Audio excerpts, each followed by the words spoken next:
রাস্তার ধারের দোকানে যে ছোট ছোট স্টলগুলোতে ঘুগনি বিক্রি করে তার স্বাদ কিন্তু অসাধারণ হয়। আর ওই রকম স্বাদের ঘুগনি অতি সহজেই বাড়িতেও কিন্তু বানিয়ে নেওয়া যায়। আজকে আমি সেই রকমই একটা ঘুগনির রেসিপি আপনাদের সঙ্গে শেয়ার করতে চলে এসেছি। তাহলে চলুন দেখে নেওয়া যাক আমার আজকের এই রেসিপিটি। নমস্কার, আমি জয়িতা আর আপনারা দেখছেন জয়িতার পাকশালা। এই ঘুগনি বানানোর জন্য প্রথমে আমি এখানে 200 গ্রাম মটর নিয়ে নিয়েছি। মটরগুলোকে ভালো করে ধুয়ে আমি সারা রাতের জন্য ভিজিয়ে রেখে দিয়েছিলাম। সারা রাত মটরগুলো ভিজে দেখুন অনেকটা কিন্তু ফুলে উঠেছে। এবার এই সারা রাত সোক করে রাখা মটরগুলোকে আমি একটা প্রেসার কুকারের মধ্যে নিয়ে নিয়েছি। এর মধ্যে আমি দিয়ে দিয়েছি একটা গোটা আলু। এই আলুটা আমি ঘুগনিতে ব্যবহার করব, তাই এটা আমি একসঙ্গেই সেদ্ধ করে নেব। আর সামান্য নুন আর হলুদ দিয়ে 2টো সিটি দিয়ে আমি এই মটর আর আলুটাকে সেদ্ধ করে নিচ্ছি।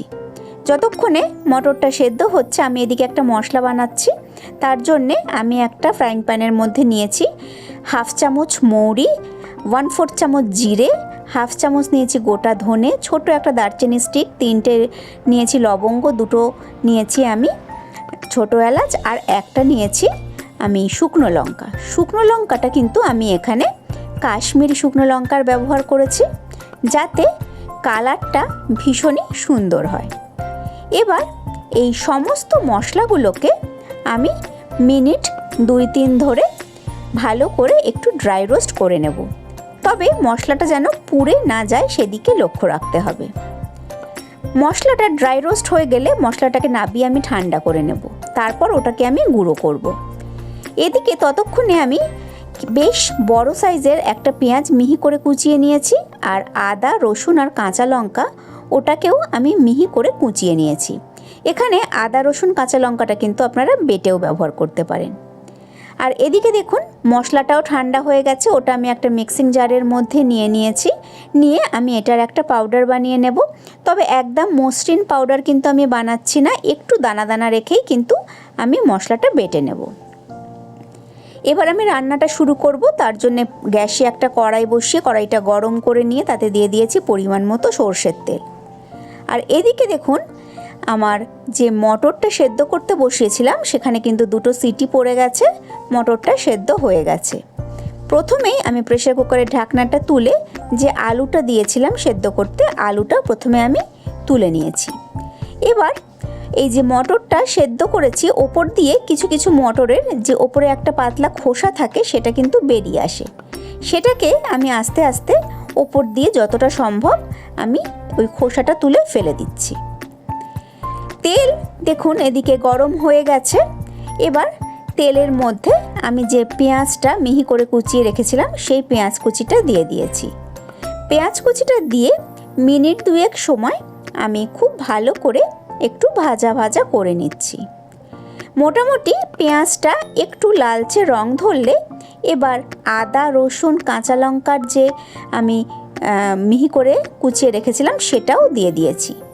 গ্যাসের ফ্লেমটাকে একদম লোতে রেখে আমি মশলাগুলোকে খুব ভালো করে ভেজে নিচ্ছি, যতক্ষণ না আদা, রসুন আর পেঁয়াজের কাঁচা গন্ধটা চলে যায়। ততক্ষণে যে আলুটা আমি সেদ্ধ করে নিয়েছিলাম সেই আলুটাকেও কিন্তু আমি এরকম ছোট ছোট টুকরো করে কেটে নিচ্ছি।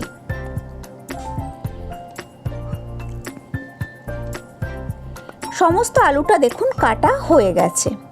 এদিকে একদম লো ফ্লেমে আমি মশলাটাকে খুব ভালো করে ভেজে নিচ্ছি, যাতে মশলাটার মধ্যে কোনো রকম গন্ধ না থেকে যায়।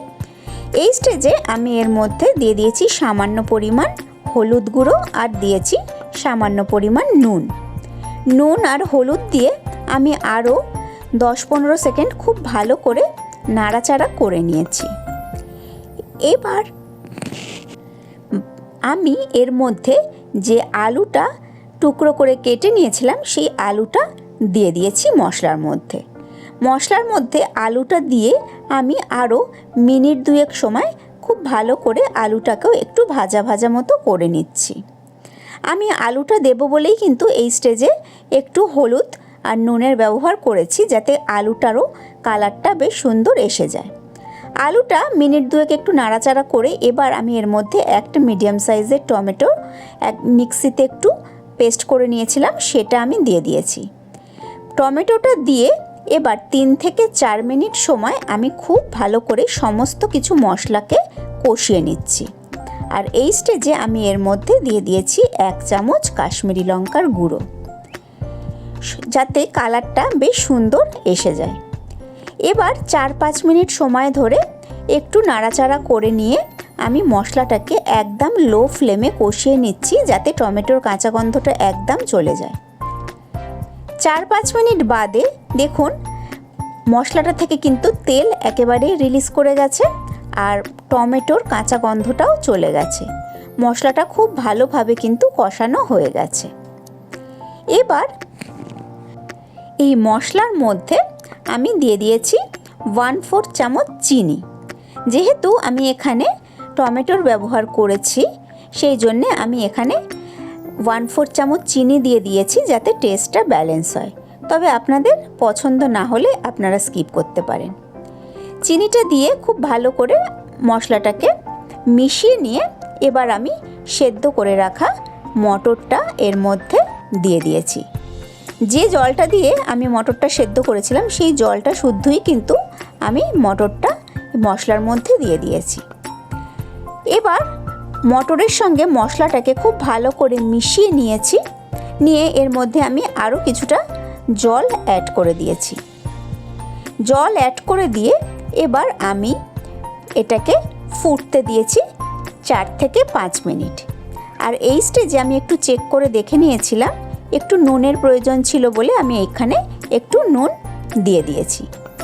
4-5 মিনিট খুব ভালো করে আমি ঘুগনিটাকে এবার ফুটিয়ে নিচ্ছি। ঘুগনিটা 4-5 মিনিট খুব ভালো করে ফোটানো হয়ে গেলে এবার আমি যে মশলাটা ড্রাই রোস্ট করে গুঁড়ো করে নিয়েছিলাম সেই মশলার গুঁড়োটা আমি এর মধ্যে কিছুটা পরিমাণ দিয়ে দিয়েছি। আমাদের রাস্তার ধারের দোকানের মতো ঘুগনি কিন্তু অলমোস্ট ডান। খুব ভালো করে মশলাটা মিশিয়ে নিয়ে আমি আরও মিনিট দুয়েক সময় খুব ভালো করে ফুটিয়ে নিয়েছি। খুব ভালো করে 2 মিনিট ফুটিয়ে নেওয়ার পর এবার আমি এর ওপরে দিয়ে দিয়েছি সামান্য ধনেপাতা কুচি। ধনেপাতা কুচিটা দিয়ে আমি গ্যাসের ফ্লেমটাকে বন্ধ করে দিয়েছি। বন্ধ করে দিয়ে এবার একটা ঢাকা চাপা দিয়ে 10 মিনিটের জন্য আমি স্ট্যান্ডিং টাইমে রেখে দিয়েছিলাম। 10 মিনিট বাদে আমি ঢাকনাটা খুলে এই গরম গরম ঘুগনি সার্ভ করে দিয়েছি। আর পুরো ঘুগনিটা সার্ভ করে দেওয়ার পর আমি ওপর দিয়ে আরও একটুখানি ধনেপাতা ছড়িয়ে দিয়েছি এইরকম লম্বা লম্বা টুকরো করে কিছুটা কেটে নেওয়া শসার কুচি, কিছুটা কুচনো পেঁয়াজ কুচি। আর যে মশলাটা আমি বানিয়েছিলাম সেই মশলাটাও কিন্তু সামান্য পরিমাণ আমি এর ওপরে ছড়িয়ে দিয়েছি। তাহলে দেখতেই পেলেন কত সহজে আজকে আমি বানিয়ে ফেললাম একদম রাস্তার দোকানের মতো ঘুগনি। আর সবার শেষে আমি এর ওপরে দিয়ে দিয়েছি সামান্য লেবুর রস। তাহলে আমার আজকের এই ঘুগনির রেসিপি আপনাদের কেমন লাগলো অবশ্যই কমেন্টে জানাবেন। আমি আবার হাজির হয়ে যাব কোনো নতুন রেসিপি নিয়ে নেক্সট এপিসোডে। ভালো থাকবেন, সুস্থ থাকবেন। আর আপনারা দেখছিলেন জয়িতার পাকশালা। ধন্যবাদ।